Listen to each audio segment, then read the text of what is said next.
എല്ലാവർക്കും നമസ്കാരം. SSC RRB bank exam ചാനലിന്റെ മറ്റൊരു ക്ലാസ്സിലേക്ക് നമ്മൾ പതിയെ കടക്കുകയാണ്.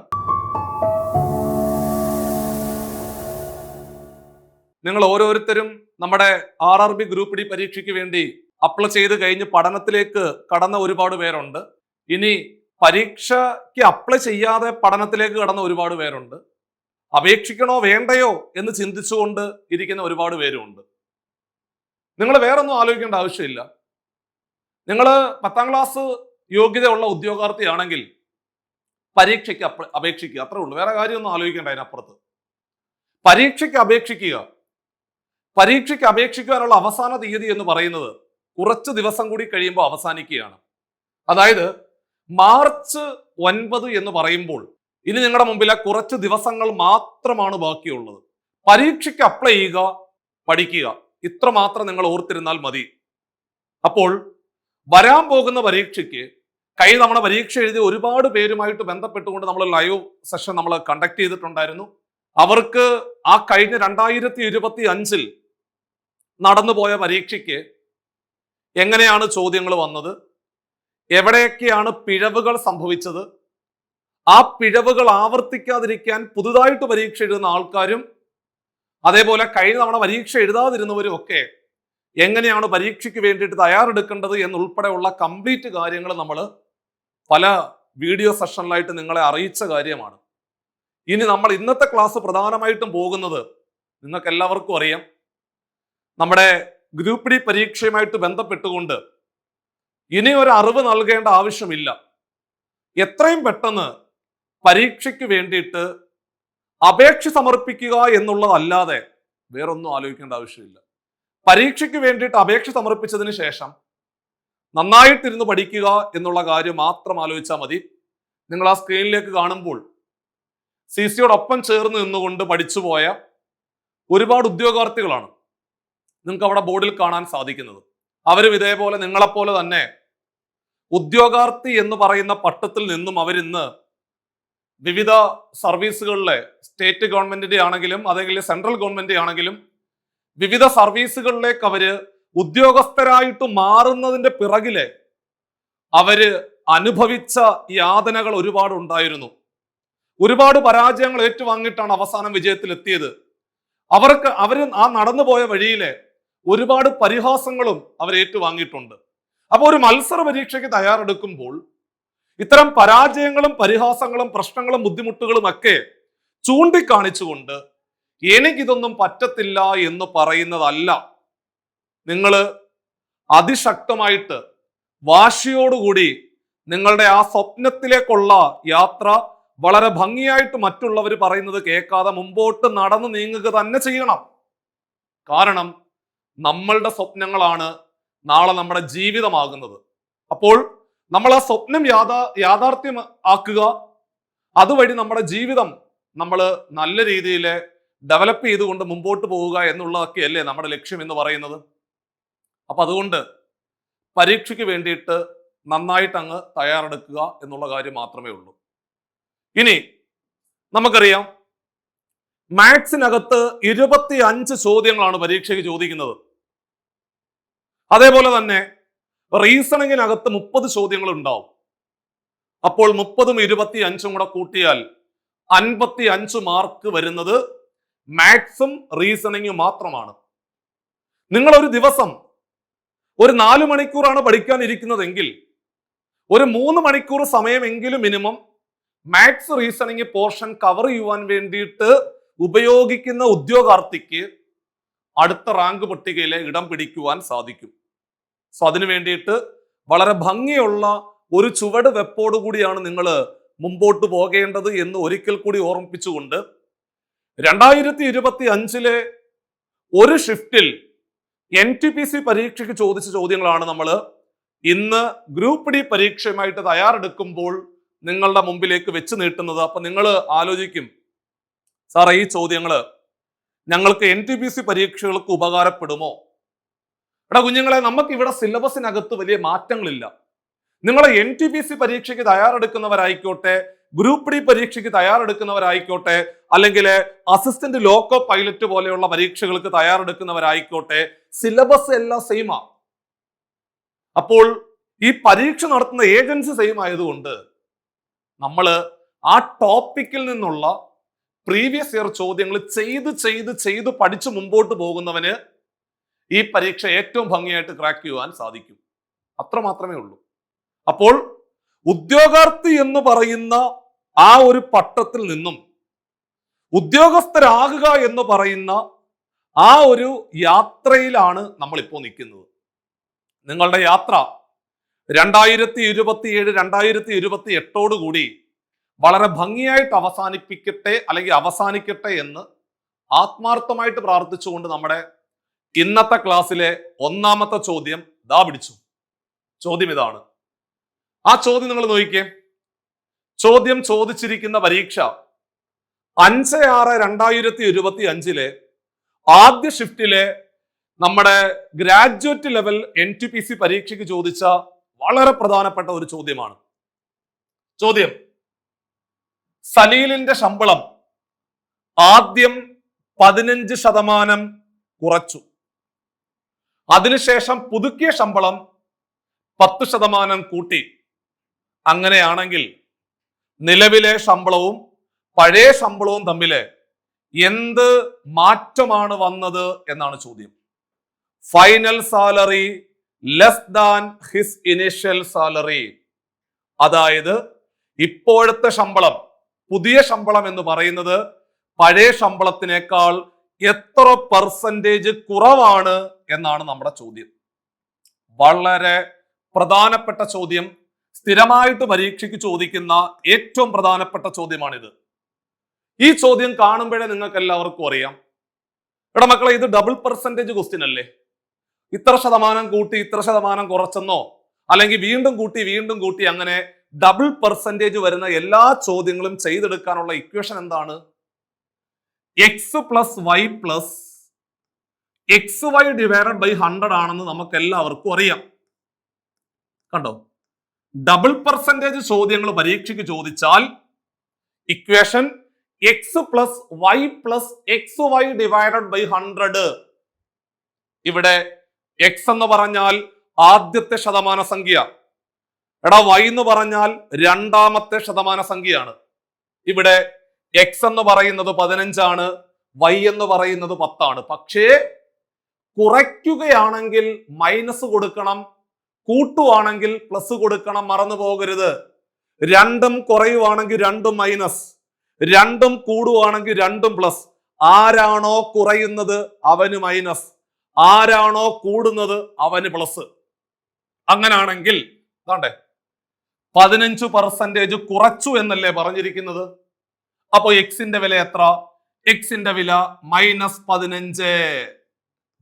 അടുത്തത് ഇൻക്രീസ്ഡ് ബൈ 10% എന്ന് പറഞ്ഞ അർത്ഥം എന്തുവാ? 10% കൂട്ടി. അപ്പൊ വൈയുടെ വാല്യൂ പ്ലസ് അല്ലേ? അപ്പോൾ വൈയുടെ വാല്യൂ നമ്മൾ പ്ലസ് ചിഹ്നം കൊടുത്തു, +10. ഇനി എക്സിന്റെ വാല്യൂ മൈനസ് അല്ലേ? എക്സ് എവിടെല്ലാം വരുന്നുണ്ടോ അവിടെ എല്ലാം മൈനസാ. എക്സ് വരുന്ന ഭാഗങ്ങളെല്ലാം മൈനസ് ആയിട്ട് മാറും.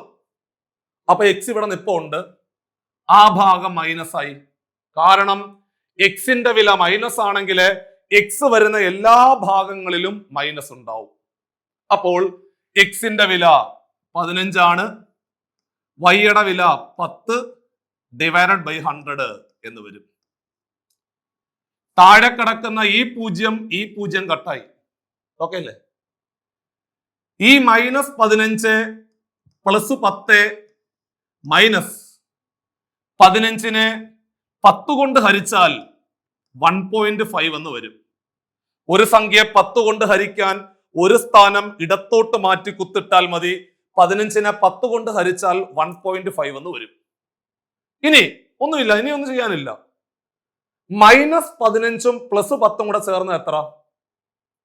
സംഖ്യകൾക്ക് വ്യത്യസ്ത ചിഹ്നമാണെങ്കിൽ വലുതിന്ന് ചെറുത് കുറയ്ക്കുക, വലുതിന്റെ ചിഹ്നം കൊടുക്കുക.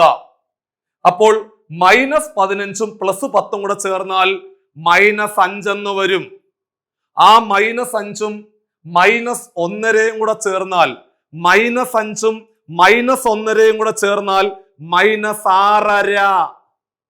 -6.5 എന്ന് പറഞ്ഞാല് 6.5% കുറഞ്ഞു. 6.5% കുറഞ്ഞു. 6.5% കുറഞ്ഞു. Option B is the right answer. അപ്പോൾ ഒരാളുടെ ശമ്പളം ആദ്യം 15% കുറച്ചിട്ട് പുതുക്കിയ ശമ്പളം 10% കൂട്ടുവാണെന്നുണ്ടെങ്കിൽ മൊത്തത്തിൽ വരുന്ന മാറ്റം എന്ന് പറയുന്നത് 6.5% കുറവായിരിക്കും എന്നുള്ളതായിരുന്നു ഒന്നാമത്തെ ക്വസ്റ്റ്യന്റെ ഉത്തരം. ഇത് വളരെ സിമ്പിൾ ക്വസ്റ്റ്യൻ അല്ലായിരുന്നോ? ഡബിൾ പെർസെന്റേജ് ചോദ്യമാണ്. ഡബിൾ പെർസെന്റേജ് ക്വസ്റ്റ്യനുമായിട്ട് ബന്ധപ്പെട്ടുകൊണ്ട് പരീക്ഷയ്ക്ക് ചോദിച്ച വളരെ പ്രധാനപ്പെട്ട ചോദ്യമാണ്. വിത്തിൻ സെക്കൻഡ്സ് നമ്മൾ ക്ലാസ്സിൽ പറഞ്ഞ് അവസാനിപ്പിച്ചത്. പരീക്ഷയുടെ തീയതി കൂടി കൃത്യമായിട്ട് അവിടെ പറയുന്നുണ്ട്.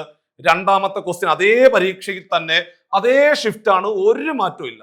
ചോദ്യം, find the average of first 14 whole numbers. ആദ്യത്തെ 14 അഖണ്ഡ സംഖ്യകളുടെ ശരാശരി എത്ര എന്ന ചോദ്യം. ആദ്യത്തെ 14 അഖണ്ഡ സംഖ്യകളുടെ ശരാശരി എത്ര എന്നാണ് ചോദ്യം. ഒന്നുമില്ല, പേടിക്കൊന്നും വേണ്ട. അഖണ്ഡ സംഖ്യകളുടെ തുക കണ്ടുപിടിക്കാനുള്ള ഇക്വേഷൻ എല്ലാവർക്കും അറിയാമല്ലോ. n × n-1 ഡിവൈഡഡ് ബൈ 2 അല്ലേ? ഞാൻ വെറുതെ പറയുവോ?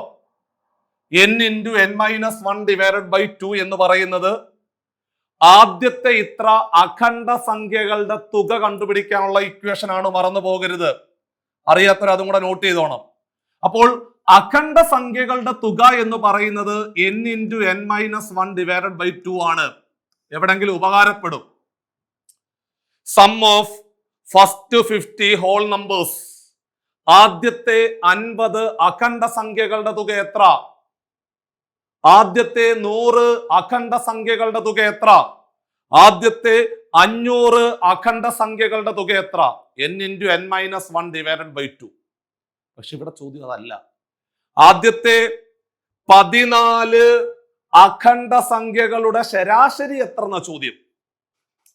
അഖണ്ഡ സംഖ്യകൾ എന്ന് പറഞ്ഞാൽ അർത്ഥം 0 ഉൾപ്പെടെയുള്ള എണ്ണൽ സംഖ്യകളെ പറയുന്ന പേരാണ് അഖണ്ഡ സംഖ്യ. എടാ, 0 ഉൾപ്പെടെയുള്ള എണ്ണൽ സംഖ്യകളെ പറയുന്ന പേരാണ് അഖണ്ഡ സംഖ്യകൾ, അല്ലെങ്കിൽ ഹോൾ നമ്പേഴ്സ് എന്ന് പറയും. സോ അങ്ങനെയാണെങ്കിൽ അഖണ്ഡ സംഖ്യകൾ തുടങ്ങുന്നത് 0-ത്തിലല്ലേ? 0, 1, 2, 3, 4, 5 അങ്ങനെ പോയി പോയി പോയി പോയി പോയി പോയി പോയി പോയി 14ാമത്തെ അഖണ്ഡ സംഖ്യ എന്ന് പറയുന്നത് എടാ കുഞ്ഞുങ്ങളെ 13 ആണ്. രണ്ടാമത്തെ അഖണ്ഡ സംഖ്യ 1, നാലാമത്തെ അഖണ്ഡ സംഖ്യ 3. ഒന്ന് കുറച്ച് പറഞ്ഞാൽ മതി. അപ്പോൾ 14ാമത്തെ അഖണ്ഡ സംഖ്യ എന്ന് പറയുന്നത് 13 ആണ്. അപ്പൊ 25ാമത്തെ അഖണ്ഡ സംഖ്യ ഏതാ? 24. അപ്പൊ 100ാമത്തെ അഖണ്ഡ സംഖ്യ ഏതാ? 99. അത്രേ ഉള്ളൂ പരിപാടി. ഇത്രയും സംഖ്യകളുടെ ശരാശരി എത്ര എന്നാണ് ചോദ്യം. ശരാശരി കണ്ടുപിടിക്കാൻ നിങ്ങൾക്ക് എല്ലാവർക്കും അറിയാം. തുകയെ എണ്ണം കൊണ്ട് ഹരിക്കുക. അതൊന്നും വേണ്ട, ഒന്നുമേ വേണ്ട. ഇത് സമാന്തര ശ്രേണിയാണോ? സമാന്തര ശ്രേണി എന്ന് പറഞ്ഞാൽ കൃത്യമായിട്ട് ഒരു സംഖ്യ കൂട്ടി കൂട്ടി കൂട്ടി പോകുന്ന ഒരു ശ്രേണിയാണോ? ആണോ? ആണ്. ഒന്ന് വീതം കൂടി കൂടി കൂടി പോകുന്ന ശ്രേണിയല്ലേ? അതുകൊണ്ട് ഇതൊരു സമാന്തര ശ്രേണിയാണ്. സമാന്തര ശ്രേണിയാണെങ്കിൽ ആദ്യ പദവും അവസാന പദവും കൂടെ കൂട്ടിയിട്ട് പകുതി എടുത്താൽ മതി. ഒരു സമാന്തര ശ്രേണിയാണെന്നുണ്ടെങ്കിൽ അതിന്റെ ശരാശരി കണ്ടുപിടിക്കുവാൻ ആദ്യ പദവും അവസാന പദവും കൂടെ കൂട്ടിയിട്ട് പകുതി എടുത്താൽ മതി. അങ്ങനെയാണെങ്കിൽ എടാ കുഞ്ഞുങ്ങളെ, ആദ്യ പദം 1, അവസാന പദം 13, 0, 13 കൂട്ടിയാൽ 13. ആദ്യ പദവും അവസാന പദവും കൂടെ കൂട്ടുക. ആദ്യ പദം 0, അവസാന പദം 13, 0, 13 കൂട്ടിയാൽ 13. 13ന്റെ പകുതി 7.5. ഓപ്ഷൻ എ തന്നെയായിരുന്നു റൈറ്റ് ആൻസർ. സിമ്പിൾ ക്വസ്റ്റ്യൻ അല്ലേ? പെട്ടെന്ന് ആൻസർ ചെയ്യാൻ പറ്റുന്ന മറ്റൊരു ക്വസ്റ്റ്യൻ അല്ലേ? അപ്പൊ ഇതൊക്കെയാണ് 2025 റെയിൽവേ റിക്രൂട്ട്മെന്റ് ബോർഡ് RRB നടത്തിയ വിവിധ പരീക്ഷകളിൽ ചോദിച്ച ചോദ്യങ്ങളാണ്. അപ്പൊ അടുത്ത ക്വസ്റ്റ്യൻ ചെയ്യാം. എങ്ങനെ ഉണ്ടെന്ന് അറിയാം. നമ്മളെ കൊണ്ട് പറ്റൂല്ലെന്നൊക്കെ അറിയണ്ടേ? അടുത്തത് ഇൻ എ ക്വാഡ്രിലാറ്ററൽ.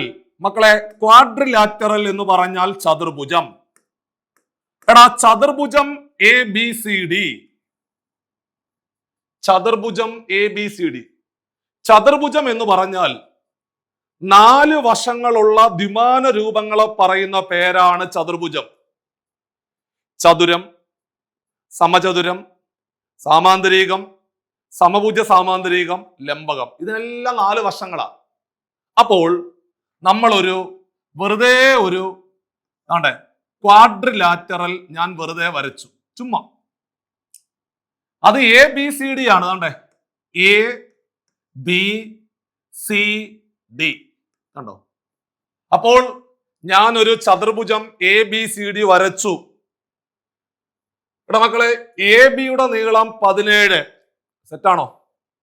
AB 17. അടുത്തത് BC 8. BC 8 എഴുതി. CD 9. CD 9. AD 12. Okay, AD 12. And AC 15. AC 15 പിടി. ദാണ്ടേ AC 15. AC 15. What is the area of this quadrilateral? അങ്ങനെയാണെങ്കിൽ ഈ ക്വാഡ്രിലാറ്ററലിന്റെ ഏരിയ എത്ര എന്നാണ് ചോദ്യം. അതായത് ഈ ചതുർഭുജത്തിന്റെ ഏരിയ എത്ര എന്നാണ് ചോദ്യം. എടാ കുഞ്ഞുങ്ങളെ, ഈ പടം നിങ്ങൾ നോക്കുമ്പോൾ ഇതൊരു ചതുർഭുജമാണ്, സമ്മതിച്ചു, തർക്കമില്ല എനിക്ക്. പക്ഷേ ആ ചതുർഭുജം എന്ന് പറയുന്നത് 2 ത്രികോണങ്ങൾ ചേരുന്നതല്ലേ. എടാ ഇവിടെ ഒരു ത്രികോണം, മേളിൽ ഒരു ത്രികോണം, താഴെയും ഒരു ത്രികോണം. അപ്പൊ ഈ 2 ത്രികോണങ്ങളുടെയും വിസ്തീർണം അല്ലെങ്കിൽ പരപ്പളവ് അല്ലെങ്കിൽ ഏരിയ കണ്ടുപിടിച്ച് കൂട്ടുവാണെങ്കിൽ നമുക്ക് ആ ഫുൾ ചതുർഭുജത്തിന്റെ വിസ്തീർണം കിട്ടത്തില്ലേ? അതുപോലെ അപ്പോൾ ചെയ്യേണ്ട പരിപാടി, ആദ്യം മുകളിൽ കിടക്കുന്ന ത്രികോണത്തിന്റെ പരപ്പളവ് കണ്ടുപിടിക്കുക, താഴെ കിടക്കുന്ന ത്രികോണത്തിന്റെ പരപ്പളവ് കണ്ടുപിടിക്കുക. രണ്ടും കൂടെ കൂട്ടുവാണെങ്കിൽ ഈ ചതുർഭുജത്തിന്റെ ആകെയുള്ള പരപ്പളവ് കിട്ടും. അതാണ് ചെയ്യേണ്ടത്. അങ്ങനാണെങ്കിൽ ഇത് കാണുമ്പോഴേ നിങ്ങൾ പറയും, സാറേ മുകളിൽ കിടക്കുന്ന ത്രികോണം 9, 12, 15 ആയതുകൊണ്ട് സാറേ അത് മട്ടത്രികോണമല്ലേ എന്ന് നിങ്ങൾ ചോദിക്കുവാണെങ്കിൽ നിങ്ങൾ നന്നായിട്ട് പ്രാക്ടീസ് ചെയ്യുന്ന ഉദ്യോഗാർത്ഥിയാണെന്ന് ഞാൻ പറയും. കാരണം 9, 12, 15 വരുവാണെങ്കിൽ മട്ടത്രികോണമാണ് എന്ന് അവന് മനസ്സിലാക്കാൻ സാധിച്ചിട്ടുണ്ടെങ്കിൽ അവൻ സ്ഥിരമായിട്ട് പ്രാക്ടീസ് ചെയ്യുന്നവനാ. ആ രീതിയിൽ നിങ്ങൾ ഓരോരുത്തരും ഉയർന്നു വരണം. അത് കുഴപ്പമില്ല, നിങ്ങൾ പഠിച്ചു തുടങ്ങുന്നേ ഉള്ളെങ്കിൽ സ്ഥിരമായിട്ട് ടോപ്പിക്ക് പഠിച്ച് മുമ്പോട്ട് പോകണം. മനസ്സിലായോ?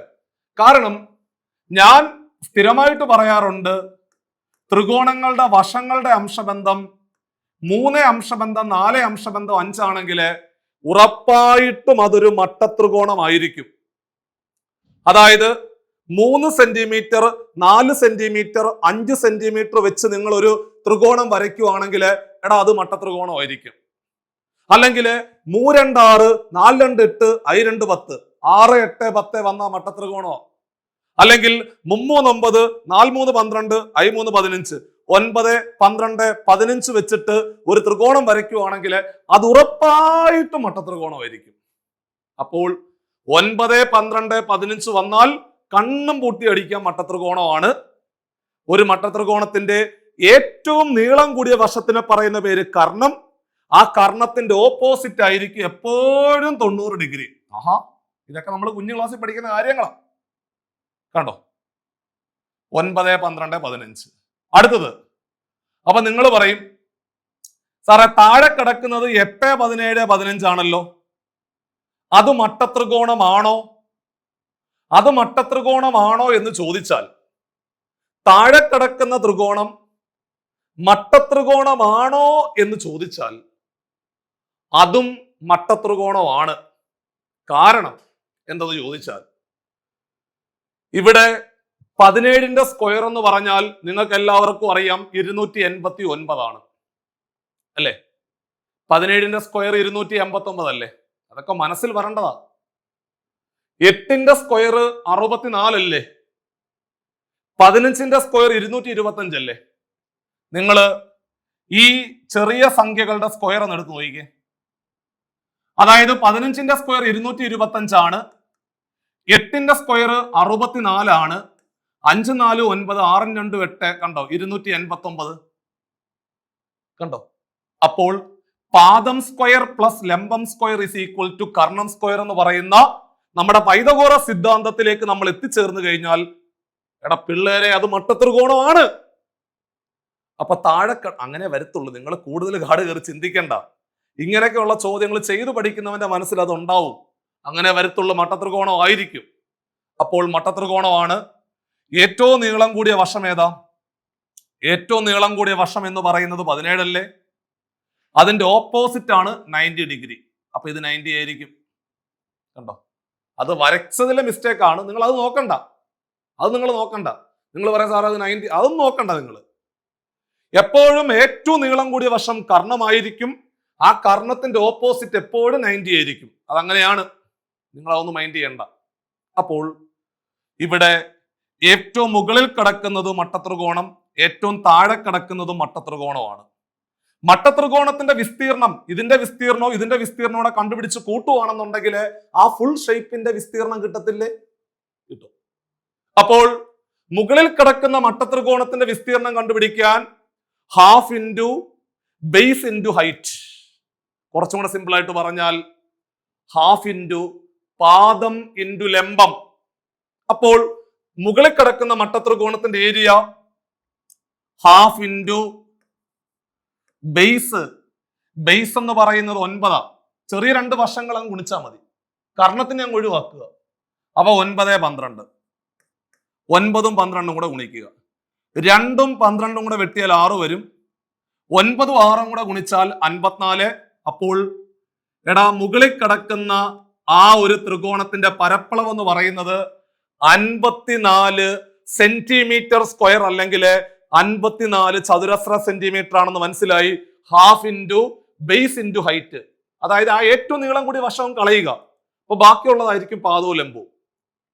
താഴെയും കൂടെ ആണ്ടേ, താഴെ ഹാഫ് ഇൻറ്റു ബേസ് എന്ന് പറയുന്നത് 8 15, ഹൈറ്റ് 15.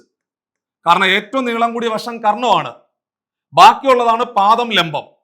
ഹാഫ് ഇൻറ്റു പാദം ഇൻറ്റു ലംബമാണ് ഏരിയ അല്ലെങ്കിൽ വിസ്തീർണം. 2ഉം 8ഉം കൂടെ വെട്ടിയാൽ 4, 15ഉം 4ഉം കൂടെ ഗുണിച്ചാൽ 15 ഇൻറ്റു 4 60 ആണെന്ന് മനസ്സിലായി. താഴത്തെ ത്രികോണത്തിന്റെ വിസ്തീർണം 60. മക്കളെ മുകളിൽ കിടക്കുന്ന ത്രികോണത്തിന്റെ വിസ്തീർണം എത്ര? 54. കൂട്ടട 60ഉം 54ഉം കൂടെ കൂട്ടിയാൽ 114, 114, 114, 114. Option A right answer. ഇത്രേ ഉള്ളൂ പരിപാടി. ഇത്രയും കാര്യങ്ങൾ വൃത്തിയായിട്ട് ഒരു ബുക്കിനകത്തേക്ക് എഴുതണം. നിങ്ങൾ ക്ലാസ് കണ്ട് കളയരുത്. ഇത്രയും കാര്യങ്ങൾ ഒരു ബുക്കിനകത്തേക്ക് വൃത്തിയായിട്ട് എഴുതുന്നവൻ സ്വാഭാവികമായിട്ടും അടുത്തടുത്ത പരീക്ഷകൾക്ക് അവൻ ഉപകാരപ്പെടുമെന്നുള്ളതാണ് വസ്തുത. അപ്പൊ ഇങ്ങനെയാണ് നിങ്ങൾ ഓരോ ചോദ്യങ്ങൾ ചെയ്തു പഠിച്ചുകൊണ്ട് മുമ്പോട്ട് പോകേണ്ടത്.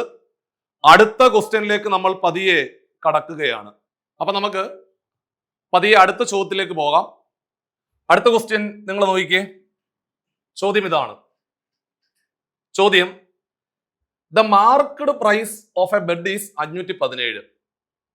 അതായത് ഒരു ബെഡിന്റെ പരസ്യവില എന്ന് പറയുന്നത് 517 ആണെന്ന് പറയുന്നു. Which is 30% more than the cost price. ഇതെന്ന് പറയുന്നത് വാങ്ങി വിലയേക്കാൾ 30% കൂടുതലാണ്. If the profit percentage is 2%, അതായത് ലാഭ ശതമാനം എന്ന് പറയുന്നത് 2 ആണ്. ഫൈൻഡ് ദ ഡിസ്കൗണ്ട് പെർസെൻറ്റേജ്, അതായത് വിലക്കുറവിന്റെ ശതമാനം എത്ര എന്നാണ് ചോദ്യം.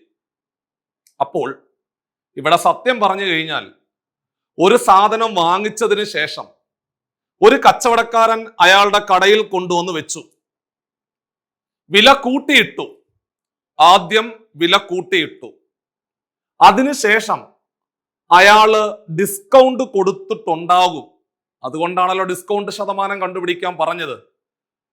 വില കൂട്ടിയിട്ടതിന് ശേഷം വില കുറച്ചു, അതിനുശേഷമുള്ള സംഭവമാണ് ഈ 2% പ്രോഫിറ്റ് പെർസെൻറ്റേജ് കിട്ടി എന്ന് പറയുന്നത്?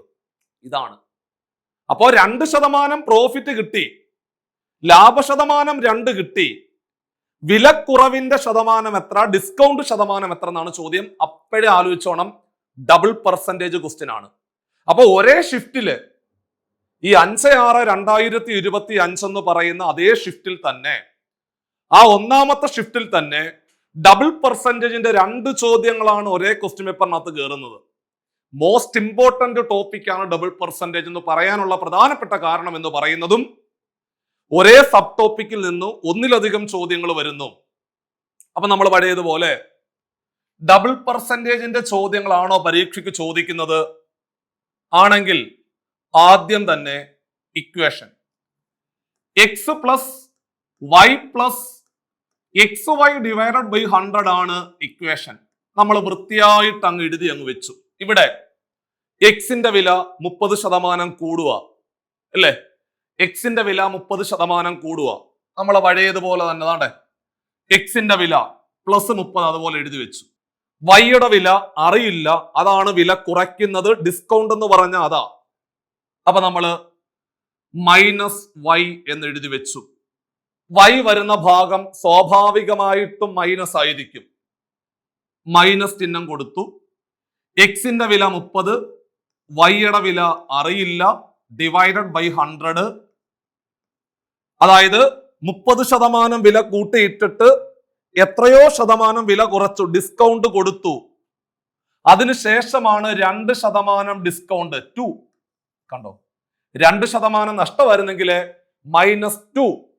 ഇവിടെ 2% ലാഭമായതുകൊണ്ട് +2. ഇനി നോക്കിക്കോണേ, ഈ കിടക്കുന്ന 0 ഈ കിടക്കുന്ന 0 കട്ടായി. ഈ 30 അവിടെ നിൽക്കട്ടെ, ആ കിടക്കുന്ന 2നെ ഇപ്പുറത്ത് കൊണ്ടുവരാം, എന്നിട്ട് ഇവന്മാരെ പറഞ്ഞ് അങ്ങ് അപ്പുറത്ത് വിടാം. അപ്പൊ എന്തായാലും ആർക്കും പ്രശ്നമില്ല, എല്ലാവരും പോസിറ്റീവോ അല്ലേ? ഈ കിടക്കുന്ന -y-യും ഈ കിടക്കുന്ന -3y ഡിവൈഡഡ് ബൈ 10 അപ്പുറത്ത് പോയാൽ രണ്ടുപേരും പ്ലസ് ആയി. അവനെ ഇപ്പുറത്ത് കൊണ്ടുവന്നു കഴിഞ്ഞാല് 30 - 2 എന്ന് പറയുന്നത് 28 എന്ന് വരും. എല്ലാ പ്രശ്നങ്ങളും മാറി. അപ്പോൾ നമുക്ക് ഇതാണ്ടേ y plus 3y divided by 10 is equal to 28 എന്ന് കിട്ടി. ഇനി ക്രോസ് ചെയ്താൽ മതി. കാരണം y എന്ന് പറഞ്ഞാൽ y ഡിവൈഡഡ് ബൈ 1 അല്ലേ? അപ്പൊ കണ്ടോ, ഇവന്മാർ രണ്ടുപേരെ അപ്പുറത്ത് കൊണ്ടുപോയി, ഇവനെ ഇപ്പുറത്ത് കൊണ്ടുവന്നു, വേറെ ഒരു പ്രശ്നം സംഭവിച്ചിട്ടില്ല. അപ്പൊ 30 - 2 എന്ന് പറയുന്നത് 28 ആണ്. ഇവന്മാർ അപ്പുറത്തേക്ക് പോവുകയാണെങ്കിൽ സ്വാഭാവികമായിട്ടും y plus 3y divided by 10 എന്ന് വരും. ഈ ഒരു ഭാഗം നിങ്ങൾ ക്രോസ് ചെയ്ത് കഴിഞ്ഞാൽ y-യും 10-ഉം കൂടെ ഗുണിച്ചാൽ 10y വരും. 1 × 3y 3y എന്ന് വരും. മൊത്തത്തില് 10y-യും 3y-യും കൂടെ ചേർന്നാൽ 13y എന്ന് വരും. അപ്പൊ ഇവിടെ 13y divided by 10 is equal to 28 എന്ന് വരും. ഇനി രണ്ട് ഭിന്നസംഖ്യകൾ തുല്യമാണെങ്കിൽ ക്രോസ് ആയിട്ട് ഗുണിക്കുക എന്നാണ് പഠിച്ചു വെച്ചിരിക്കുന്നത്, ആണല്ലോ? അങ്ങനെയാണെങ്കിൽ 13y-യും 1-ഉം കൂടെ ഗുണിച്ചാൽ 13y എന്ന് വരും. 28-ഉം 10-ഉം കൂടെ ഗുണിച്ചാൽ 280 വരും. അപ്പോൾ 13y ഈസ് ഈക്വൽ ടു 280 എന്ന് വന്നു. അവിടുന്ന് y is equal to 280 divided by 13 എന്ന് വരും.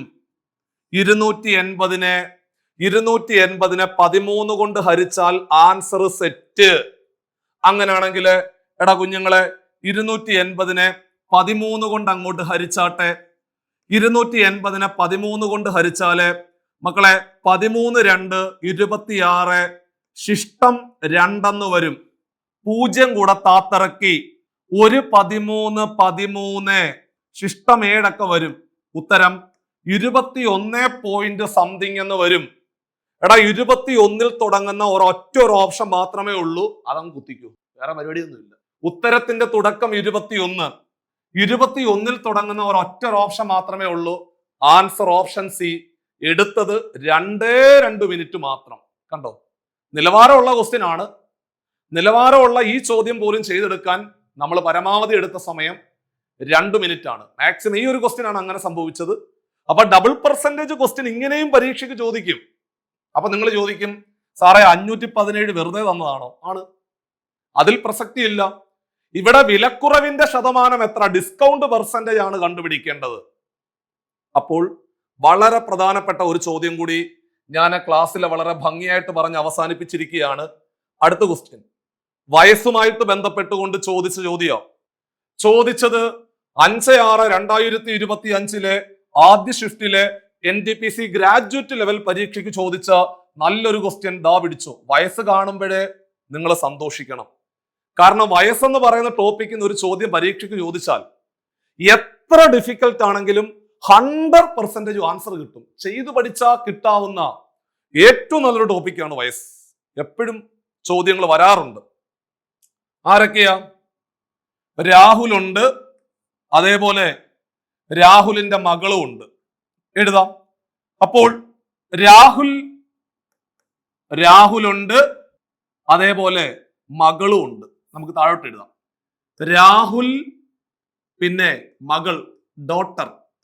കാലഘട്ടം രാഹുലിന്റെ ഇപ്പോഴത്തെ വയസ്സ് 3 ടൈംസ്.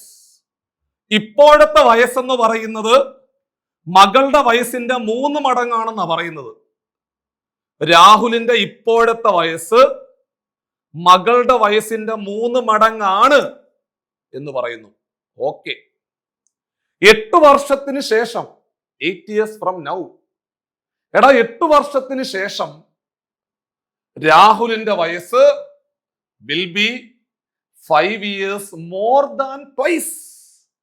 ഇരട്ടിയേക്കാൾ 5 കൂടുതലായിരിക്കും. എപ്പോഴാ?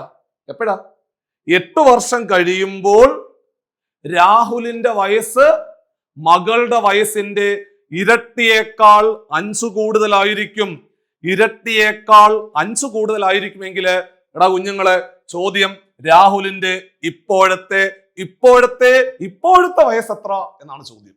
കൊള്ളാം, നല്ല ചോദ്യം. അപ്പോൾ ആദ്യം നമുക്ക് കാലഘട്ടങ്ങളൊന്ന് എഴുതാം. കാലഘട്ടങ്ങൾ ഒരെണ്ണം ഇപ്പോൾ ഉണ്ട്, മറ്റൊരെണ്ണം 8 വർഷത്തിന് ശേഷം.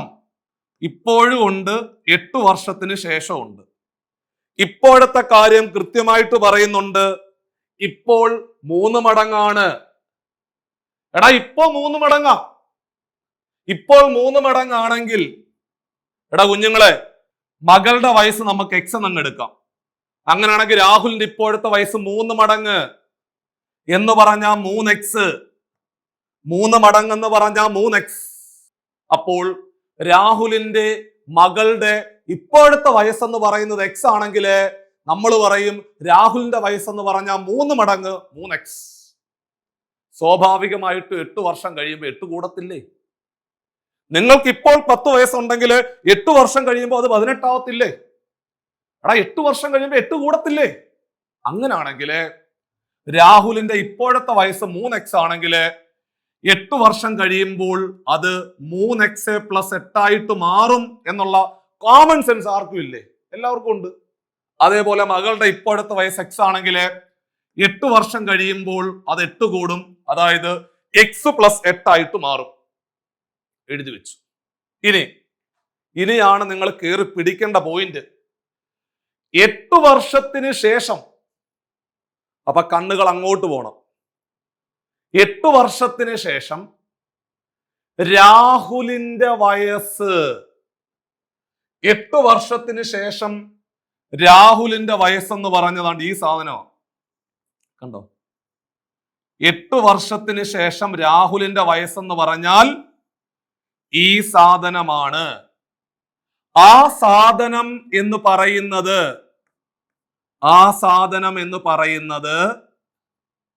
മകളുടെ വയസ്സിന്റെ ഇരട്ടി എടുക്കുക. മകളുടെ വയസ്സ് താണ്ട് ഈ സാധനമാ. അതിന്റെ ഡബിൾ, അതിനെ 2 കൊണ്ട് ഗുണിക്കുക. അതിന്റെ ഡബിൾ, അതിനെ 2 കൊണ്ട് ഗുണിക്കുക. അതിനെ 2 കൊണ്ട് ഗുണിച്ചാൽ മാത്രം പോരാ. എടാ 5 കൂടുതൽ, 5 years more. 5 കൂടുതൽ. കണ്ടോ? ഇത് എഴുതാൻ കഴിവുള്ളവൻ വിജയിച്ച്. ഇത് എടുക്കാൻ അവാർഡ്. മലയാളത്തിലാണ് ക്വസ്റ്റ്യൻ ഇങ്ങനെ വരും. 8 വർഷത്തിന് ശേഷം രാഹുലിന്റെ വയസ്സ് മകളുടെ വയസ്സിന്റെ ഇരട്ടിയേക്കാൾ 5 കൂടുതൽ. അപ്പൊ നിങ്ങൾ ചിന്തിക്കണം, 8 വർഷത്തിന് ശേഷം രാഹുലിന്റെ വയസ്സ് എന്ന് പറയുന്നത് ആ സാധനമാണ്. ഏതാ? 3x+8. ആ സാധനം എന്ന് പറയുന്നത് മകളുടെ വയസ്സ്, ഈ സാധനം അതിന്റെ ഇരട്ടി 2 കൊണ്ട് ഗുണിക്കുക, 5 കൂടുതൽ 5 കൂട്ടുക. ഇതൊക്കെ നിങ്ങൾക്ക് കോമൺ സെൻസിൽ ആലോചിക്കാവുന്നേ ഉള്ളൂ. ഇനി കണ്ടേ 3x+8 അതുപോലെ എഴുതി, 2 അകത്തോട്ട് ഗുണിക്ക്, 2 × x 2x, 2 × 8 16 +5 അതുപോലെ എഴുതി വെച്ചു. ഈ 2x എടുത്ത് ഇപ്പുറത്തേക്ക് തട്ടിക്കൂ. 3x -2x എത്ര? x. ഇവിടെ എന്നാ ഉണ്ട്? 16 5 21. ഈ കിടക്കുന്ന +8 അപ്പുറത്ത് പോട്ടെ. 21 ന്ന് 8 കുറച്ച എത്ര? 21 ന്ന് 8 കുറച്ച 13 അല്ലേ? അല്ലേ? അവിടെ 16 5 21. ഇവിടെ കിടക്കുന്ന +8 അപ്പുറത്ത് പോയാൽ -8 ആയി. 21 ന്ന് 8 കുറച്ചാൽ 13.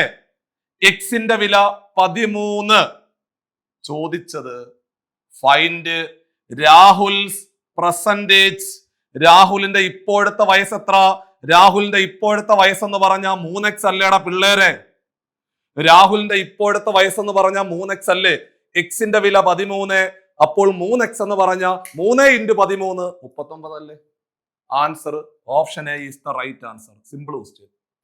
വയസ്സുമായിട്ട് ബന്ധപ്പെട്ടുകൊണ്ടുള്ള ചോദ്യങ്ങൾ പരീക്ഷയ്ക്ക് ചോദിച്ചാൽ ആദ്യം തന്നിരിക്കുന്ന ഒന്നാമത്തെ കണ്ടീഷൻ ഉപയോഗിച്ചുകൊണ്ട് ഒരു ടേബിൾ പൂരിപ്പിക്കുക. രണ്ടാമത്തെ കണ്ടീഷൻ നിങ്ങൾ എന്ത് ചെയ്യണം? എക്സിക്യൂട്ട് ചെയ്യാൻ വേണ്ടിയിട്ട് ഉപയോഗിക്കുക. ഈ 2 പരിപാടികൾ സ്ഥിരമായിട്ട് ചെയ്തു പഠിക്കുന്ന ഒരു വ്യക്തിക്ക് വയസ്സുമായിട്ട് ബന്ധപ്പെട്ടുകൊണ്ട് ഏത് ചോദ്യം പരീക്ഷയ്ക്ക് ചോദിച്ചാലും സിമ്പിൾ ആയിട്ട് ക്രാക്ക് ചെയ്യുവാൻ സാധിക്കും. വളരെ പ്രധാനപ്പെട്ട ചോദ്യമാണ് ക്ലാസ്സിൽ പറഞ്ഞ് അവസാനിപ്പിച്ചത്. വളരെ സിമ്പിൾ ചോദ്യമാണ് ക്ലാസ്സിൽ പറഞ്ഞ് വിട്ടത്. സോ അത് നിങ്ങൾ നോക്കി വെച്ചോണം. വയസ്സുമായിട്ട് ബന്ധപ്പെട്ടുകൊണ്ട് ഒരു ചോദ്യം പരീക്ഷയ്ക്ക് ചോദിക്കും. 2025 ക്വസ്റ്റ്യൻ ആണ് ക്ലാസ്സിൽ പരിചയപ്പെടുത്തിയത്. വീണ്ടും 5/6/2025 ആദ്യ ഷിഫ്റ്റിൽ തന്നെ ബോട്ട് മാസിന്റെ ക്വസ്റ്റ്യനും കൂടെ ആയിട്ട് വന്നിരിക്കുക. ബോട്ട് മാസ് കാണുമ്പോഴേ നിങ്ങൾ ആലോചിച്ചോണം, എടാ ഈ ബോർഡ് മാസുമായിട്ട് ബന്ധപ്പെട്ടുകൊണ്ട് പരീക്ഷയ്ക്ക് ചോദ്യം വരുമ്പോൾ ഉണ്ടല്ലോ ഉറപ്പിക്കാൻ പറ്റുന്ന ക്വസ്റ്റ്യനാണ്. അങ്ങനെ ചില സാധനങ്ങളുണ്ട് നമുക്ക് 100% ഉറപ്പോടുകൂടി അടിക്കാൻ പറ്റുന്ന ചില സബ് ടോപ്പിക്കുകളുണ്ട്. അത്തരത്തിലൊരു സബ് ടോപ്പിക്കാണ് ബോട്ട് മാസ്. അതാണ്ടേ ചോദ്യം നോക്കിക്കേ. 127 -7 ഇൻറ്റു ബ്രാക്കറ്റിനകത്ത് 17 + 6 അവസാനം ഒരു 93 +93. ബോർഡ് മാസ് നിയമപ്രകാരം ആദ്യം എന്തോ ചെയ്യേണ്ടത്? ബ്രാക്കറ്റ് ചെയ്തു പറ.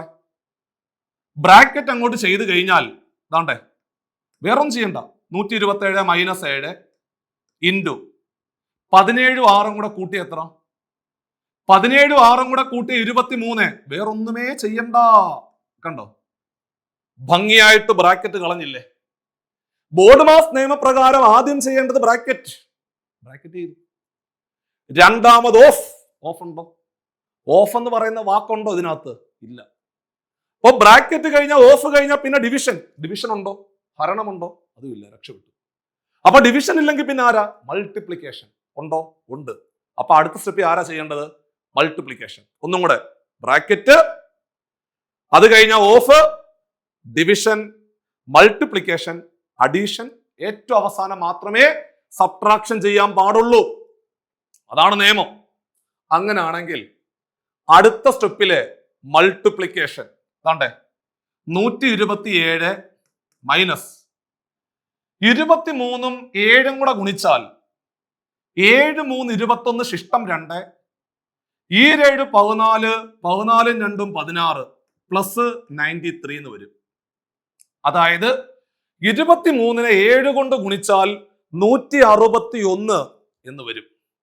ഇനി 127 -161 + 93 ആണ് ചെയ്യേണ്ടത്.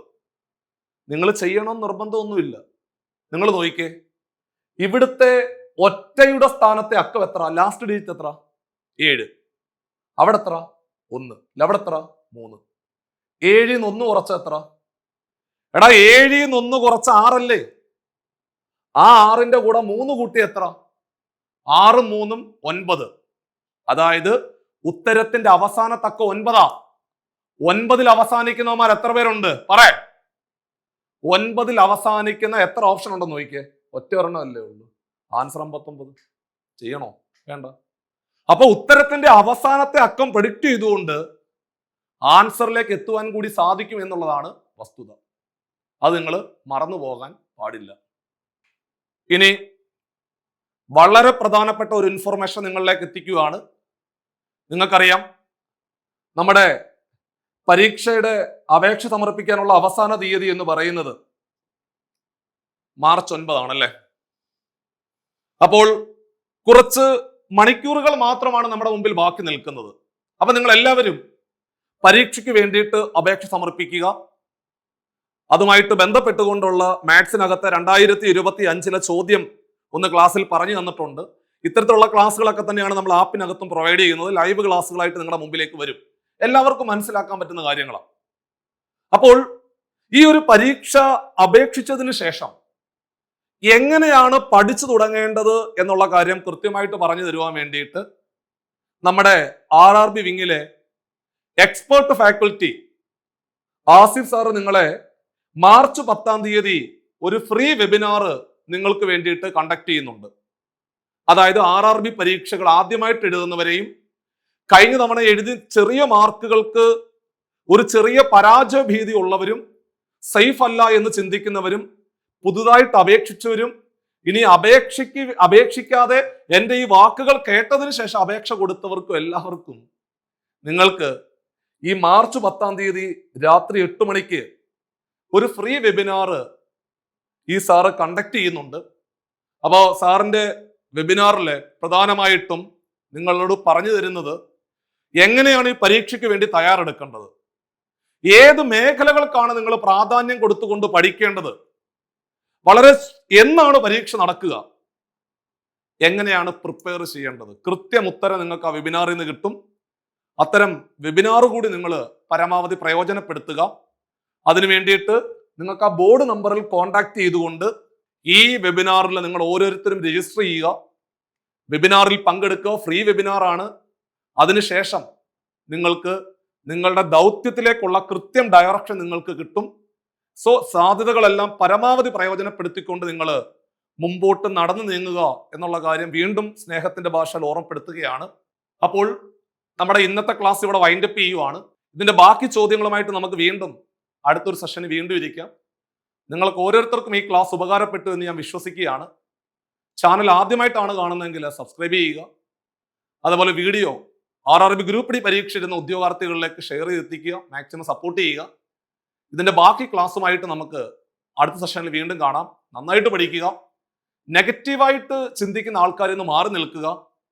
വലിയ അവസരമാണ് 2026 2027 കൂടി സെൻട്രൽ ഗവൺമെന്റ് ജോലി സ്വപ്നം കാണുന്ന ആളുകൾക്കെല്ലാം വലിയ അവസരമാണ് RRB ഒരുക്കി വെച്ചിരിക്കുന്നത്. പരമാവധി പ്രയോജനപ്പെടുത്തിക്കൊണ്ട് നിങ്ങൾ നടന്ന് മുമ്പോട്ട് നീങ്ങുക എന്നുള്ള കാര്യം മാത്രമേ ഓർമ്മപ്പെടുത്താനുള്ളൂ. മറ്റൊരു ക്ലാസ്സിൽ വീണ്ടും കാണാം. ബൈ.